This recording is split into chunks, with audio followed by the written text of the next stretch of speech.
We are headed to the fastest winter warming place on Earth, the West Antarctic Peninsula, which has experienced a 42-degree Fahrenheit increase in winter temperatures over the last 50 years. That's 6 times faster than the average global warming. Antarctica is the only continent surrounded entirely by a powerful ocean current, the Antarctic Circumpolar Current, the only current that flows completely around the globe.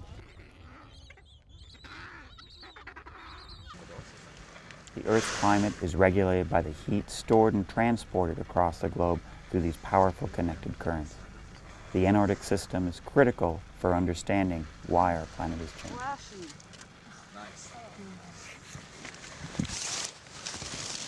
I'm Oscar Schofield.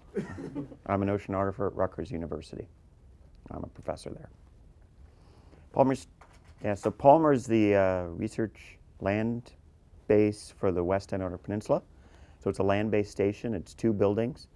It's connected via bridges and all this stuff, and it's where essentially people will go live pretty much all year round doing science. The ocean regulates pretty much the Earth system.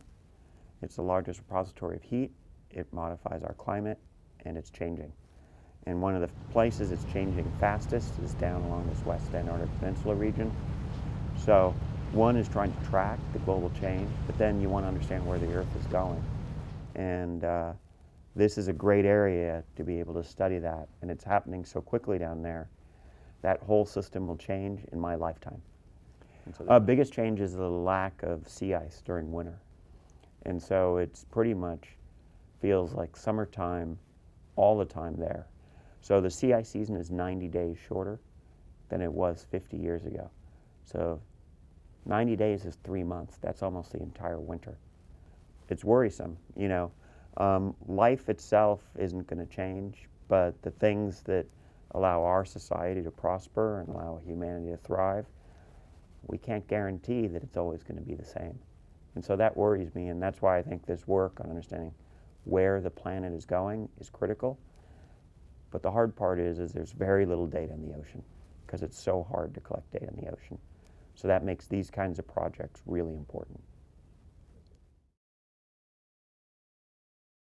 The West Antarctic ice sheet is as big as the Greenland ice sheet, and if that melts into the ocean, it'll raise sea level by several meters. I live at the Jersey Shore, and it just means that my house will eventually go underwater. But what I worry about for the next generation is one of the things you can do is you're going to change where rain falls on the planet. And so that's going to change where food grows. And so if you think about instability and political instability, you know, imagine if major areas of entire continents are under extreme water stress. You know, the politics of that for economies or this or that, we don't even really know the ramifications for it.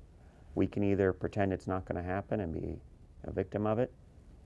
My view, it's going to be very hard to stop it from happening, so we better plan, because we're still going to have all our big cities around the world right at the coastlines, so we better plan for those oceans and that surge changing, you know.